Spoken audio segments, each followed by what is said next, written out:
this is Louis, one of your site locators today. At ngayong araw ay nandito tayo sa bahay ng Atimunan, Quezon. So meron tayong isa site na property na may sukat or lawak na 2.1 hectares o hektarya. Ang property ay mas start dito sa puno ng niyog na ito. Bali, ang property ay 2 kalsada, so meron part dito and meron part dito. Although sabi ng kasama namin ay mas malaki yung sakop dito sa kaliwang part. Okay. Alright, so this property is mga 5 kilometers away from town proper of Atimonan. Also 5 kilometers away from I forgot, from fast food chains like Jollibee. And also itong road naman, as you can see, is cemented. So, hindi naman super hirap pasukin. Although, may mga part lang na hindi pa cemented. Pero itong part na to, mula dyan, hanggang doon pa sa may dulo-dulo, is cemented na. Also, this is 3 kilometers away from the national road. So, tara, try natin libutin yung property. As you can see, maraming mga puno ng niyog. I think, kung hindi ako nagkakamali, ang sabi ay mga nasa around 500 na puno ng niyog ang meron dito sa property. Also, as you can see, the weather is not really so good right now, pero it's okay. Try pa rin natin libutin.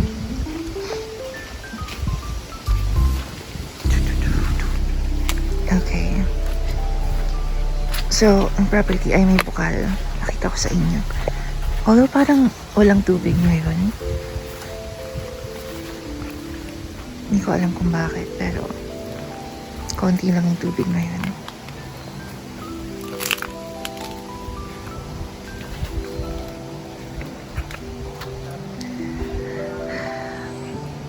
Ayan, meron yung mga puno ng kawayan. Meron din yatang ilang puno ng mangga, santol, lansones yata ay may mga 2 puno. Ito yung bukal, kaso nga lang mababa yung tubig ngayon.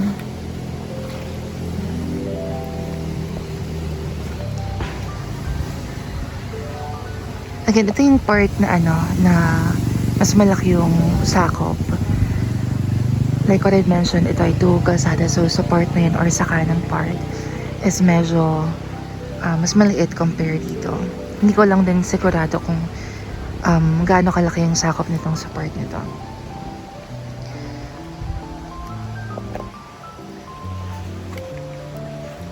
Dito lang po at medyo madulas. Okay. So wala rin naman masyadong fruit bearings dito. Ayan, may mga kawayan lang, may again, mga puno ng niyog.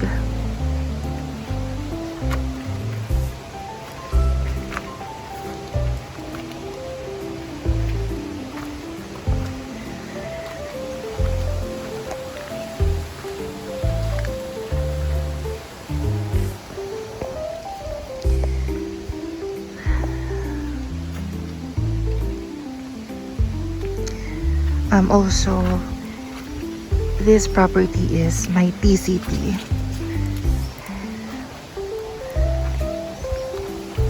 Ayan. Ito'y parang daanan din eh.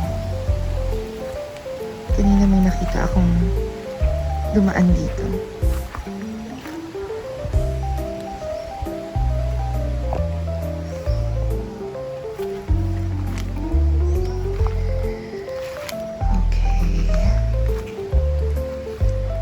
So yan, as of now wala akong makitang masyadong fruit bearings. So I think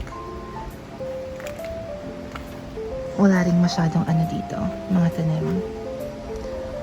Although, ayun nga, siguro yung pinaka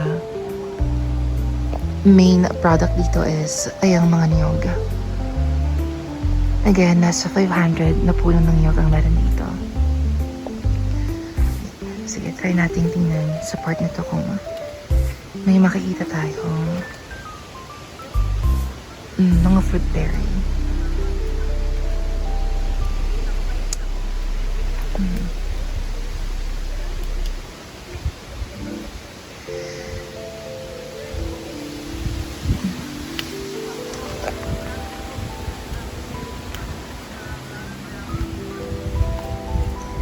Yeah, so I think walang masyadong fruit bearings.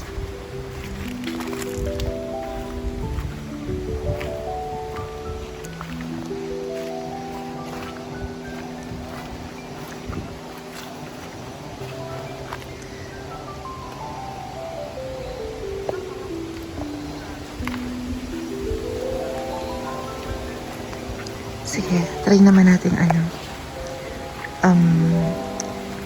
tingnan kung kayang pasukin yung kabilang side ng property. Okay, so we're back dito sa kalsada. As you can see, diba? Ito siguro yung pinaka-advantage ng property natin. Ay, sabi nga pala ang frontage ng property is mga nasa 130 meters. So, may pagkamahaba yung frontage natin. Ayan. Ayan yung mga niyog. Support nito. Support naman nito is wala rin ako masyadong nakikitang fruit bearings. I think mangga yung part na yun. Ilan nga ulit yung frontage? 130? Okay. Ayan, tama. 130. Parang walang daan dito sa kabilang part. Although yan, meron pa rin dito mga puno ng niyog.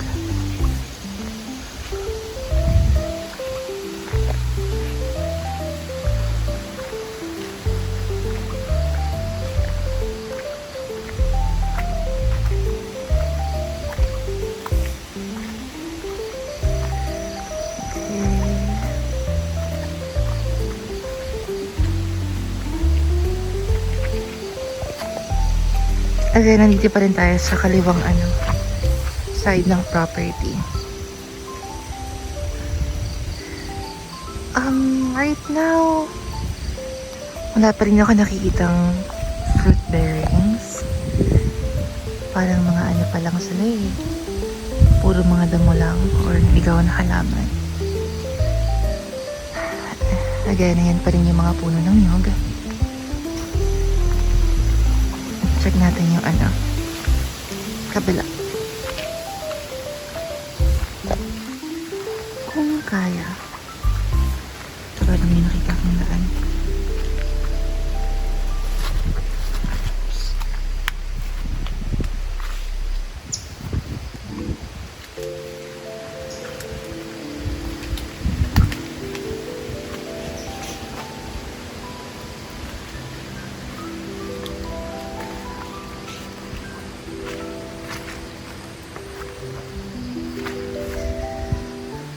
Okay, so again, ayun yung kalsada.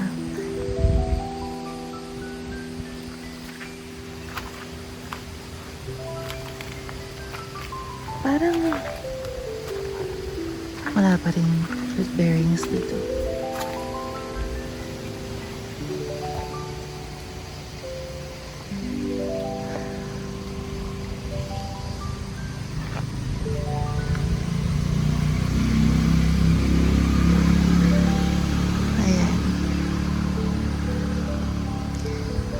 Medyo medyo pa-slope lang ng konti yung property.